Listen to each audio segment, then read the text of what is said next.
For the longest time, I believed that if intelligent people worked hard and grew up in a reasonably supportive environment, success would come eventually. I looked at other people and thought, wow, that's a person that's going to do amazing things. But as I grew older, I realized that's not necessarily the case. A few people I know who are intelligent and have a strong work ethic have gone on to do notable things, while many others are doing fine. Unfortunately, there are some that drift along, unsure about what to do. I then realized that there are a lot of things to consider when it comes to success. There are things that you don't need to know, like that all Fruit Loop colors taste the same, or that the apples you buy at the grocery store may be more than a year old. However, there are things you do need to know that people are hiding from you. So, in this video, I will share with you the money rules that the rich don't want you to know, and that will make you look at money in a completely different way. So without further ado, let's get into it. Rule number 1. The rule of minimal savings. Remember when we were young? We were taught that a penny earned is a penny saved. Well, let me tell you a secret. Nobody taught us about the sneaky impact of inflation. Think about it. Every year we save money, but its value keeps decreasing due to inflation. Imagine this. If you stashed $1,000 under your bed 10 years ago, do you know how much it'd be worth now? Only $852 in today's money. That's why we need to ask ourselves, is saving money the wrong approach? Well, yes and no. Let's go over why you should save money first. Every person should have what's called an emergency fund. This is only to be used for extreme circumstances, such as a major vehicle repair or a housing expense like needing your hot water tank or furnace replaced. It's not there so you can buy an iPhone 27 or whatever model they're currently on. Try to get 3 to 6 months worth of living expenses put away for a rainy day, and any other money should go towards investments that will grow your money, such as stocks, bonds, index or mutual funds, cryptocurrency, or real estate. For example, if you invested $1,000 into an index fund that tracks the S&P 500 10 years ago, that $1,000 would now be worth $2,634. Or if you bought $1,000 worth of Bitcoin 10 years ago, which would have bought you about 50 Bitcoins, today it would be worth $1,150,000. It's never been easier to invest, and you can do it 24 hours a day from your smartphone. Rule number 2. The rule of protection.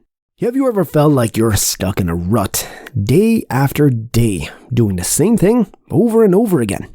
The routine of waking up early, fighting through traffic, and being at the mercy of a boss who's always on your case can be daunting.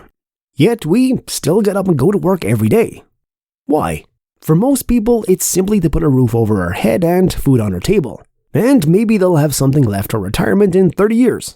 And while most people can make money, they lack the skill of protection and delay their path to financial freedom more than they need to. So, what does the skill of protection entail? It's keeping away things that want to chip away at your money, dollar by dollar. It's the new car the wife has her eye on that'll take 5 full years to pay off. Or it's the McMansion she wants that looks like every other cookie-cutter overpriced house on the market right now. It's the keeping up with the Jonases mentality to buy whatever you think will impress your neighbors or friends. You must stay strong and avoid any and all of these, as they are only trying to drive you off course from achieving financial freedom. What separates the poor from the rich is their mindset about money. Those with poor money management skills will purchase liabilities like an overpriced new car or house, while those with smart money management skills will buy assets that put more money in their pockets. For example, they could buy stocks or real estate, which normally only appreciate in value. Being smart with your money is what separates the poor from the rich. And just like you can't keep a bucket full of water with holes, you can't out-earn poor money management. Rule number 3. The rule of time, a rule that can make or break your financial success. You've probably heard that time is money, but do you know how to make the most of it? Sadly, many people don't realize how crucial time is in building wealth.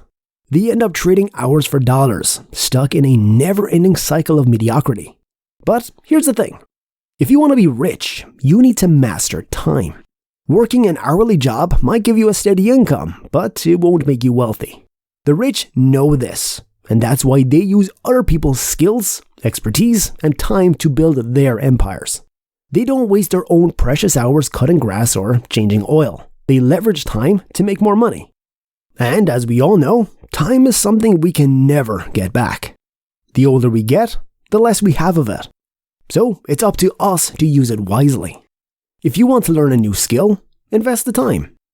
Once you become successful, hire people to do the things that waste your time. The rule of time is about using every second to its fullest potential so you can achieve your financial dreams. Rule number 4. Rule number 4. The rule of utility. When you picture money, what do you see? Maybe you're thinking about splurging on a fancy new car, stocking up on groceries, or treating yourself to a night out with friends. And you know what? That's great. It means you understand that money is a tool, a means to an end. But let me ask you this. Do you really understand the power of money's utility? Most people don't, and that's where they go wrong. For instance, if right now you're making a rather low income, chances are that you think that making more money will resolve most of your issues. However, while money can solve money issues, it can also propagate a host of others.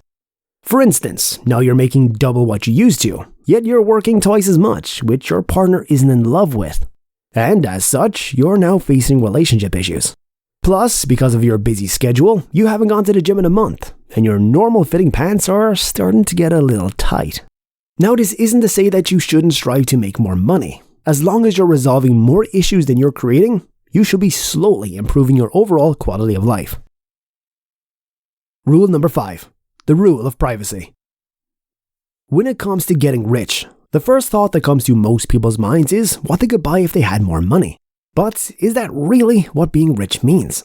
According to Morgan Housel's book, The Psychology of Money, true wealth is the things that aren't visible to the eye. And he is spot on with this assertion. Many of the richest people I know drive average cars, own modest homes, and not flashy in any way. However, if you saw their bank accounts, your eyes would probably roll back into your head. However, if we dive a bit deeper into what this saying really means, it actually leaves us clues as how we should go about building wealth.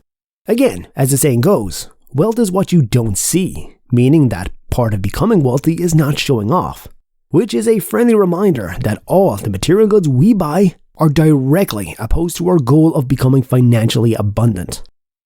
Now logically, we can all get behind the idea that the more you buy, the less money you have. But putting financial conservatism into practice is easier said than done. There's always that new car or vacation pulling at us, and while life isn't all about saving and investing, the more of it you can do, the quicker you'll get rich. Therefore, if you're presently working to get rich for all the things that you can buy, you may want to change course. Don't attach your financial success to material goods, but the feeling of power and freedom that it can provide. I say this because the more you need, the harder it is to grow richer. But the less you need, well, then the opposite is true.